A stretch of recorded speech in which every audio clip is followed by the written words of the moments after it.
I've run my own freelance writing business since 1995, which is 25 years. I'm a widely published author on a lot of topics on writing and marketing. Um, One thing that I think is kind of interesting is I've never taken a class in writing. People will often say, my son wants to be a writer, should he major in creative writing? And I always suggest no, major in anything but writing. I have basically learned the hard way, learned by doing, and I've been very fortunate in that. I am not an SEO expert. I am not smart enough to understand how to make all those things, how to get search engines pointed in the right directions, and all the little details involved there. I understand the basic processes. So today, we're going to talk about general techniques about writing. But they are techniques that should boost your search engine performance at a general level because search engines like organic content. They like things that are written in a conversational tone. They appreciate it when your content has effective navigation built into it. Also, a lot of people, when they're doing web queries and search engine queries, use questions. So if you're duplicating those questions in your content, you can often get a higher ranking that way. And again, we'll mention repetition because reasonable repetition can help you with search engines. Now, overall, writing for the web is easier than you think. So don't let it intimidate you. It's anything but intimidating. I'm willing to bet that every one of you who's watching this right now already has the skills. And all you need to do is share what you know in ways that people understand. Now, I mentioned that people read very differently. In fact, the development of online content is the biggest single change since I started writing for money 40 years ago. And it is a profound change that not only affects websites and emails where it all started, but it's spilled over into how we use print and how we use other channels. We have basically rewired people's brains in the last 20 years, and that affects what those of us who write have to do. There is more information available than ever before. But the funny thing is, people actually read less of it. So that creates a bit of a challenge. The key thing to understand is that people consume the content they find online in a different way than they do from print and other channels. Very different from traditional print where people have read from the beginning and read to the end and tend to read everything in between. One thing online sources like Google and our friends at Amazon have done is kind of trained our brains to expect immediate gratification. It used to be we were willing to wait, we were willing to do some research, but not anymore. If we don't get what we want immediately, we get frustrated. We don't like having to wait for it. We don't like having to dig for it. And we ignore and gloss right over anything that we think doesn't matter to us. If we're unsatisfied with something that we found, we move on right away. We don't sit back and wait. So those are all key points that affect what you're developing when you write. Now this is a graphic that's interesting. It's a couple of years old, but it's what's called a heat map that is based on scientists tracing where people's eyes are looking. And this is obviously not on a phone screen, but on a computer screen. But this is how people look at a Google page. The results come up, and if you'll notice, the darker the color is the more intense that their eyes are looking at an area. And if you'll notice, their eyes are concentrated on the upper left-hand part of the screen. That's how we tend to use online content, and in particular, Google. If you think about it, if you're like most people, when you do a Google search, you look at the first 2 or 3 results. If you don't see what you want in those results, you don't page down. We used to, 10 years ago we used to, but nowadays what you'll do is you'll go back and refine your search query so that you can get closer to what you want. We've been trained to look, expect what we want to see very quickly, breeze through it, and if it's not there, we move on. So instead of reading, we've become a nation of skimmers, a world of skimmers. Our eyes race across what we're looking at. We look for keywords and phrases that are going to make us jump out, or that, I want to fix this hot water heater, so we're looking for the words fix hot water heater somewhere in there, and we stop and we read it. If something catches our attention, we'll take the time to look at it. We'll take the time to read it. If it doesn't, we'll move on and keep looking elsewhere for it. So if I go to your website and it doesn't tell me what I want to know, I'm going to go to another website. If I'm looking at possibly hiring a business that does what yours does, and I go to your website and I don't see it right away, I'm going to find someone else who does say it. Same thing with blog posts. If your blog post doesn't interest me immediately, I'll look for another. I've got more content available to me than I could ever hope to read, so I'm not going to waste time reading something that isn't germane or isn't important to me. What you have to do is not fight skimming. There are some people who try to fight it, who try to force people to read other ways, but that doesn't work. As a writer, I've learned that I have to work with people who are skimming and help guide them through the process. Basically, part of my job is not just writing the content, but helping readers navigate through it, helping them find their way through it as effectively as possible. And you can do it in a lot of ways. One of the best is to use subheadings, smaller headlines over blocks of copy, and bold lead-ins at the start of paragraphs that basically tell the reader, this paragraph is about this topic. So if you do that, if you have, let's say, 7 paragraphs on a particular web page and each has a subheading or a bold lead-in, the reader might only look at one of those, but that's the one that has the information that they want. So that's okay. So there's no reason to be upset about that. Try to keep your paragraphs concise. And as I mentioned, put a lead-in or a subhead to identify what the paragraph talks about. People don't want to stare at a big block of copy, much as I wish that they did, much as I wish people would hang on every word I wrote. I know better than that because that doesn't happen. You can also make use of bullet points. Do it sparingly so that it's a good effect. Sometimes people will write an entire site or an entire blog post with everything in bullet points. And the problem is our brains don't process that the same way. It comes across as very jerky. It comes across as somebody just sitting there and spewing random words. So actual copy tends to be much more communicative. However, you can use bullet points in areas for added impact. The other thing that you can consider too is adding in some color. There's no rule that says the text has to be black. If you want to make your lead-ins red, you can do that. If you want to make a particular paragraph pop by putting it in purple, you can do that. Of course, you can't control what someone else's browser is seeing, but you can push it to some degree. Also, don't hesitate to add visuals, but only if they add understanding.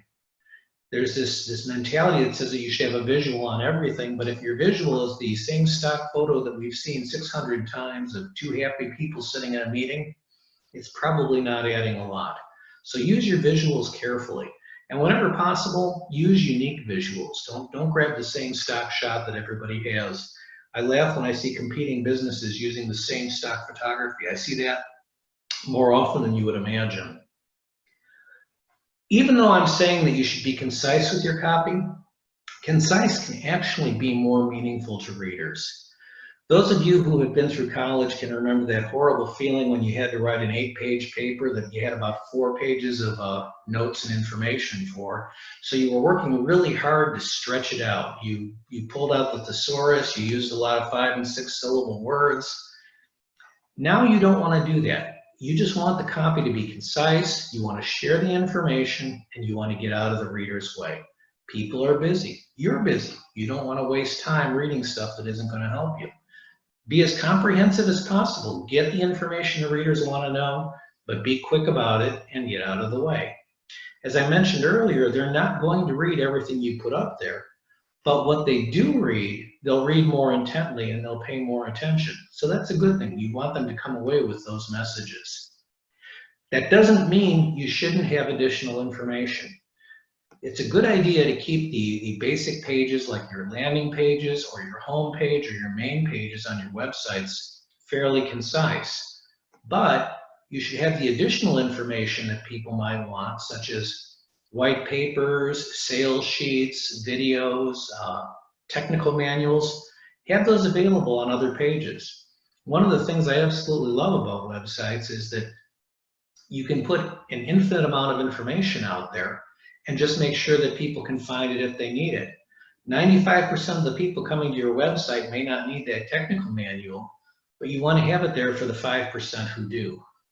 A mistake a lot of people make is they cram everything up front and think everybody needs to see everything up front. No, you want the most important basic messages in the front. Another thing that's a great thing to do in web content is use questions, because it's by our nature we ask a lot of questions. If you think about your own web queries when you're looking at Google, or you're using some other search function somewhere else, you're often asking a question. How do I fix this water heater? So keep those questions in mind. One of the best ways to use questions is to have a frequently asked questions section on your website. Again, not everybody's going to read it, but the people who want specific information are going to be able to zero in on it. Now, the best way to put together a section like that, I always recommend that clients think about the stupid questions they hear all the time. The questions that everybody asks them and they're absolutely tired of answering. You know, you're at a trade show and the 23rd person of the day came up and asked if your system is compatible with Windows, and you want to roll your eyes and scream. But that's telling you that is what people want to know. So it's important when you hear the same question again and again, it's telling you, A, people want to know it, and B, you're not already doing a good job of getting that information out there.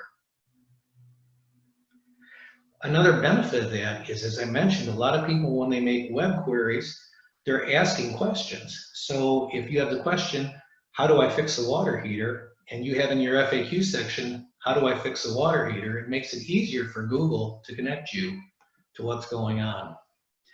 Some other general things about writing that are important too. A lot of people, when they write, they're trying to impress other people. This often goes back to school when you really haven't read the material you're supposed to do or done all the research you're supposed to do, but you figure you're going to impress the teacher by using a lot of big words and fancy language. You never fooled them, by the way, but that's okay. What you really want to do, you don't want to convince other people that you're much smarter than they are. You want to convince them that you can communicate with them. It's important that you make sure that readers understand you. One of the things professional copywriters like me do is that we put ourselves in the place of the person who will be reading the copy. If your company hires me to write something, I'm not going to focus on what it is that you want to say. I'm going to focus on what it is the reader wants to learn and wants to understand. So make sure you're writing at a level that your readers understand. Don't go way over their head. Use familiar language, use the words they know, keep the language simple, and be straightforward about it. Don't write long sentences. If you've got a semicolon in your web copy, it's probably too complicated. Sometimes people, particularly professionals, will say to me, well, I don't want to have to dumb this material down. Well, it isn't dumbing it down. You're being kind to the reader by presenting it at a level they understand. It's kind of like a fifth grade teacher teaching math. That teacher may know advanced calculus, but if she tried to explain it to students at that level, they'd never understand. So she's presenting the material at a level that they understand. When you do that correctly, when you communicate with readers at their own level, you reduce the chances that they're going to misunderstand something and come away with the wrong information. Another key thing to do is make your writing conversational. When you are using online content, basically it's taking the place of you. You can't be sitting across from a prospect or a customer, but your words on the screen can. So it's as if you're having a conversation with them, as if you're talking with them. What do we do when we talk? Well, we tend to use simple sentences. We don't put many semicolons in the sentences we have in conversations. We stay away from really big, complicated words. We speak in sentence fragments, and we start sentences with conjunctions. We do that frequently. Sometimes we end them with prepositions. That's the restaurant I'm going to. We also use the second person, which is you. It's very powerful. You is the most powerful word in marketing. A lot of people will say free or something else, but you is it, because when you read something that has the word you, mentally you assume that they're talking to you. So you weren't allowed to do that kind of writing in school, but this isn't school writing. It's very different. You're not writing a term paper anymore. You're not in her class. That is a dead ringer for my sophomore English teacher on the happiest day of her life. She was an incredibly tough teacher, very rigid with grammar, but she's not grading my work anymore. I'm not trying to impress her. I'm trying to communicate with everyday people. Another mistake that a lot of organizations make, and I alluded to this a moment ago, is that they tend to talk to themselves. And by that, I mean, they talk about what's important to them, what matters to them. It's kind of like bragging about what they do and what they know. But again, you want to talk to the reader about what's important to the reader. Don't tell the reader how wonderful you are. Don't tell them how smart you are. Share what they need to know, and they'll come to that conclusion by themselves. Instead of just saying, we have this solution, make sure you demonstrate to them that you understand the problems they're facing. You understand it. It's basically the same thing a good salesperson does in person, in that you say, I understand the problem you're having. Here's how we can help you with that problem. Also, use the kind of language they use in their everyday interactions. If you're reaching people in a particular technical area, use the language that's familiar with them. You wouldn't use the same language talking to a CPA that you would use talking to someone who is selling auto parts in a parts store. They have different needs, they speak different ways. Before I wrap up, and I'm trying to pack a lot of information into a short time, we're going to talk over a few other points. I'll bring up repetition, talk about consistency, scheduling, proofing, and the value of editing. Why do I harp on repetition? Well, it's a big issue in my experience for a lot of people. I can't tell you how many times I'll write all the copy for a website and I'll mention some key point on one page and I'll mention it on another page.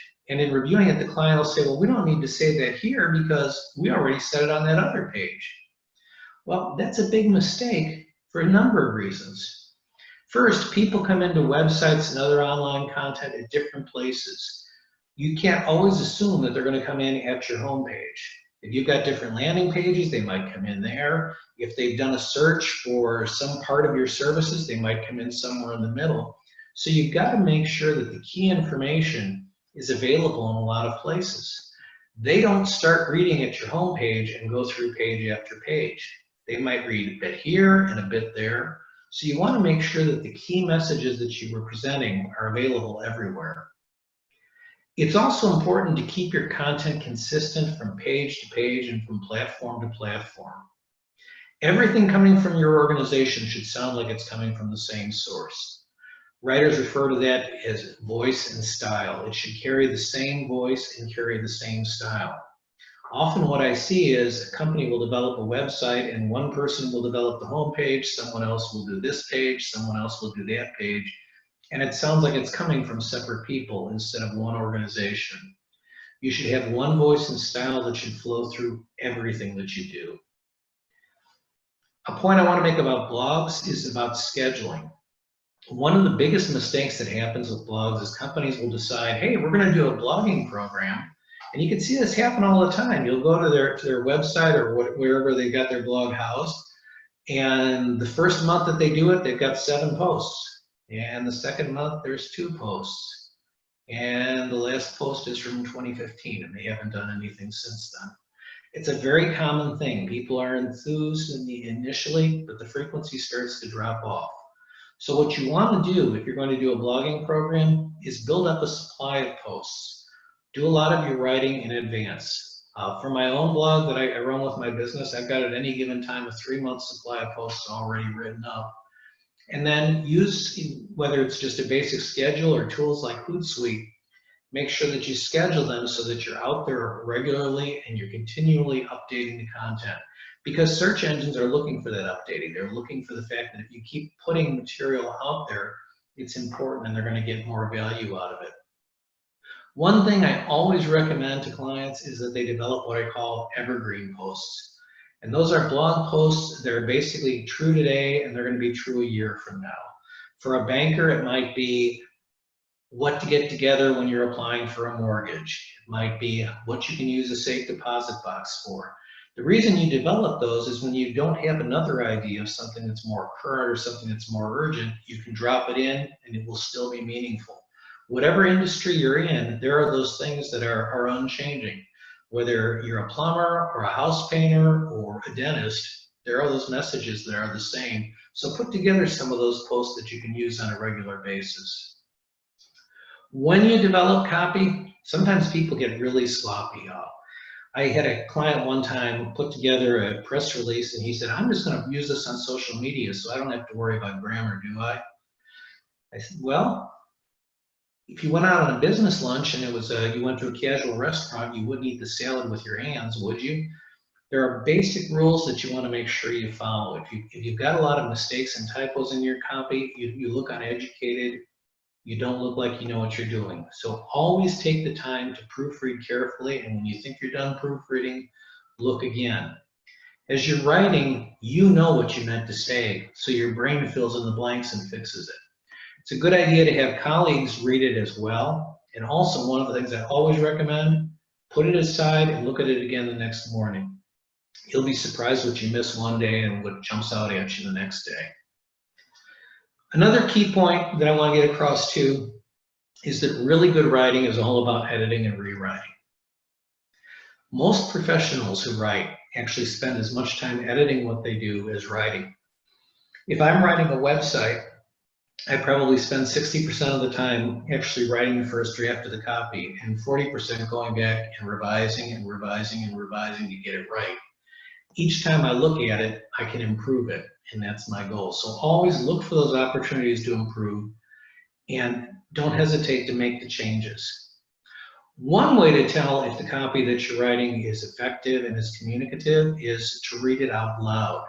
It'll teach you several things. If it's hard to read out loud, you probably need to rewrite it. It's probably more complicated. The sentences have more structure than they really need.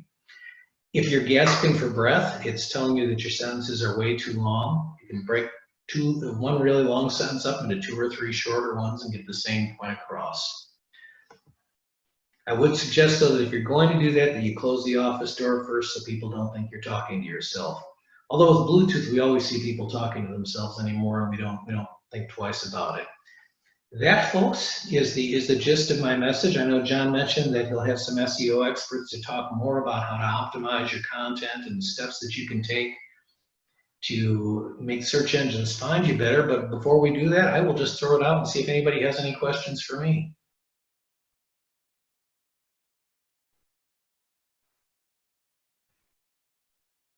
And hearing none, John, I will turn this over to you.